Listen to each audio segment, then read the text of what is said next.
साहस का सच्चा परिचय।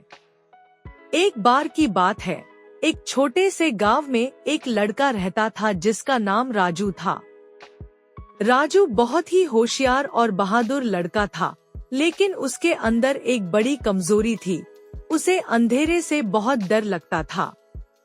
गांव के लोग अक्सर राजू की तारीफ करते थे, लेकिन उसके डर के बारे में भी बातें करते थे। एक दिन गांव के मुखिया ने घोषणा की कि गांव के पास के जंगल में एक बहुत बड़ा खजाना छिपा हुआ है।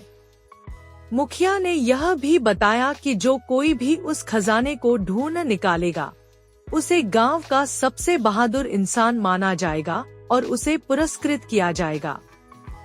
राजू ने यह सुनकर मन ही मन फैसला किया कि वह खजाना ढूंढेगा और अपने डर को मात देगा। उसने अपने माता पिता से आशीर्वाद लिया और जंगल की ओर निकल पड़ा। जंगल में घुसते ही शाम हो गई और धीरे धीरे अंधेरा छाने लगा। राजू के दिल की धड़कनें तेज हो गई, लेकिन उसने हिम्मत नहीं हारी। उसने सोचा, अगर मैं अपने डर के सामने झुक गया तो मैं कभी भी बहादुर नहीं बन पाऊंगा। राजू ने अपने साथ लाई हुई टॉर्च निकाली और रोशनी में आगे बढ़ने लगा। जंगल में तरह तरह की आवाजें आ रही थी, लेकिन राजू ने अपना ध्यान सिर्फ खजाने पर केंद्रित रखा। चलते चलते उसे एक गुफा दिखाई दी। गुफा के अंदर से हल्की हल्की रोशनी आ रही थी। राजू ने हिम्मत जुटाई और गुफा के अंदर गया। वहां उसने देखा कि गुफा की दीवारों पर कुछ अजीबोगरीब चित्र बने हुए थे। उसने ध्यान से उन चित्रों को देखा और पाया कि वे चित्र खजाने तक पहुंचने का रास्ता दिखा रहे थे।